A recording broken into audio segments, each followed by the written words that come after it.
El Congreso salvadoreño, controlado por el partido Nuevas Ideas del presidente Nayib Bukele, aprobó una reforma en la Constitución para permitirle el argumento constitucional de poder reelegirse indefinidamente y extender el mandato de 5 a 6 años.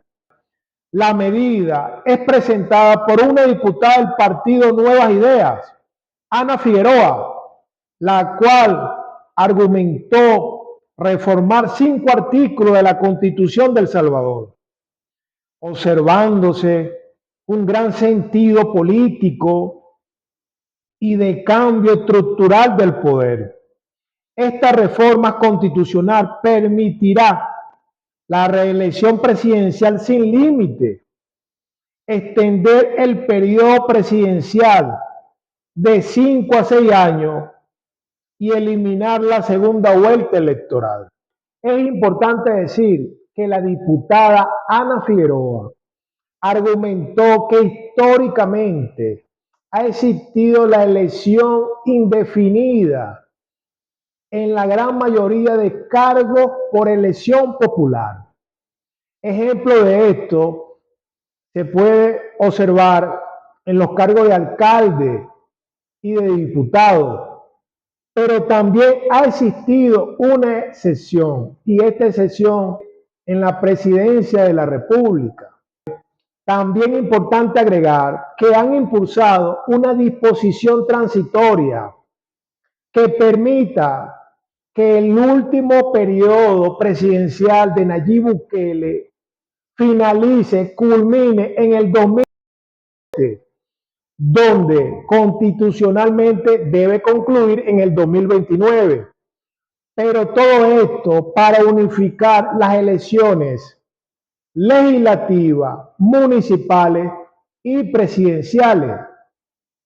Nayib Bukele en el poder desde el 2019 asoma con todos estos cambios unas pretensiones para él mantenerse en el poder.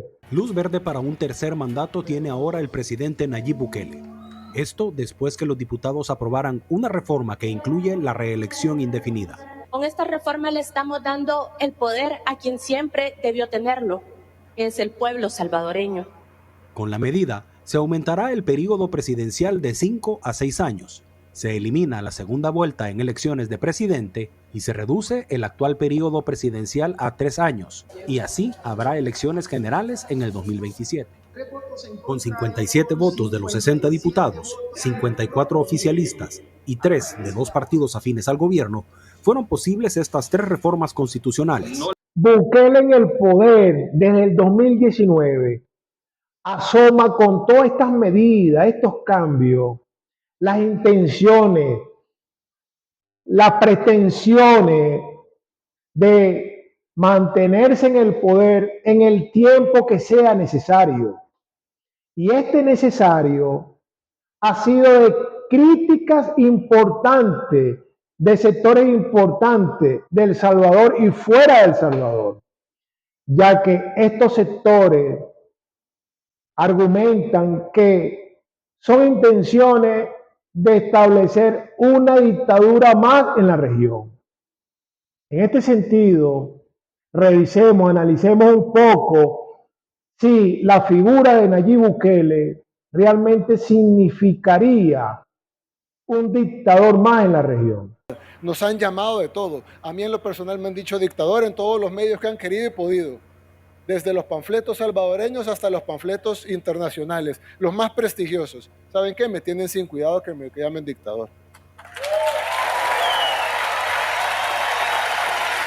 Luego que Bukele realizara un cambio ideológico, ya que en sus inicios en el mundo político apoyaba ideas y figuras de izquierda, pero realizando una introspección ideológica, no lo sé si por el contraste de los hechos,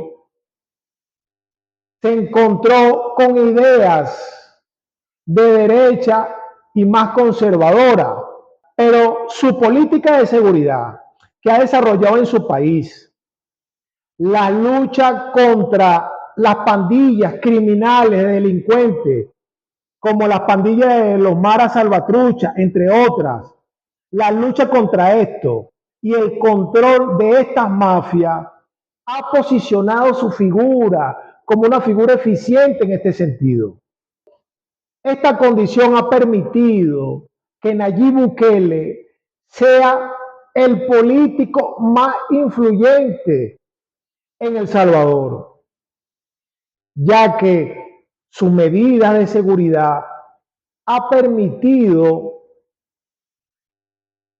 que pueda captar nuevas inversiones y mejore la situación económica de su país.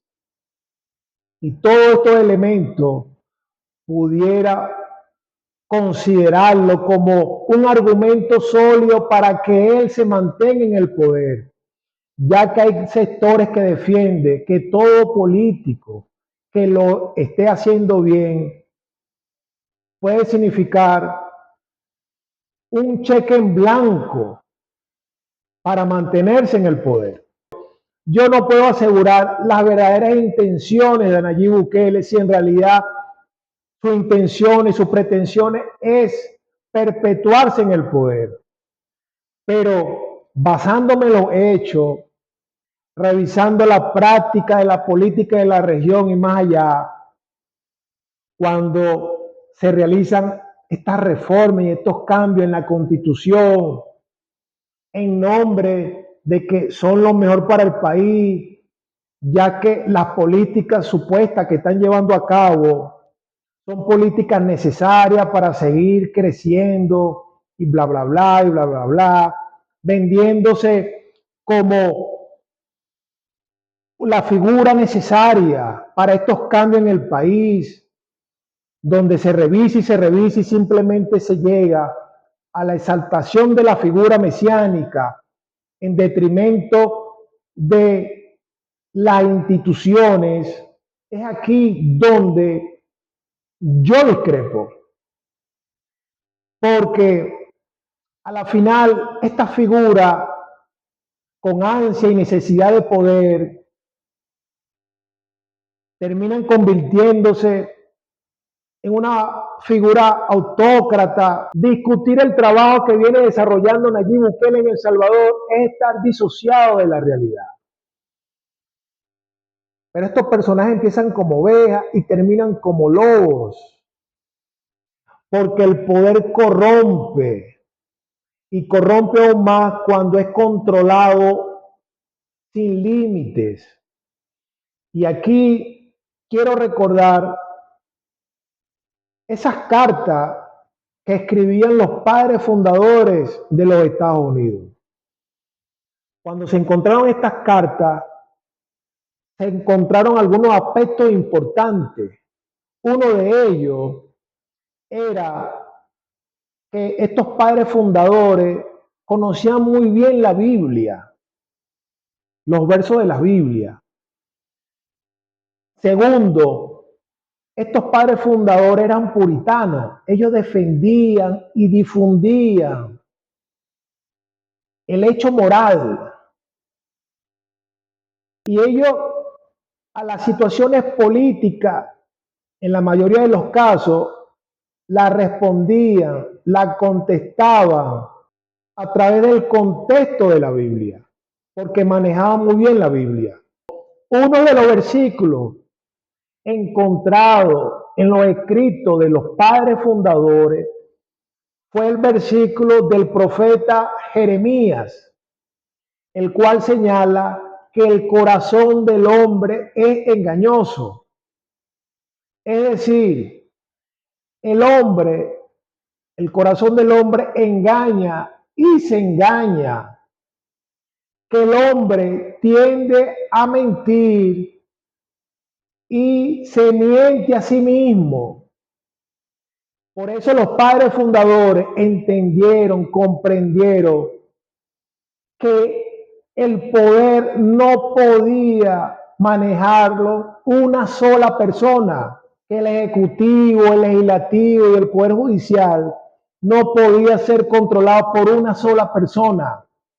Y por eso entendieron lo importante que era dividir el poder. Que ante el poder debía existir otro poder que lo limitara. En este sentido, entiendo y espero que no sea el caso de Nayib Bukele. En algún momento entienda que en vez de perpetuarse en el poder, sencillamente prepare a un sucesor con sus ideas, con la continuidad de sus ideas políticas, que pueda seguir profundizando en este sentido, por el bien del Salvador y por el bien de la región.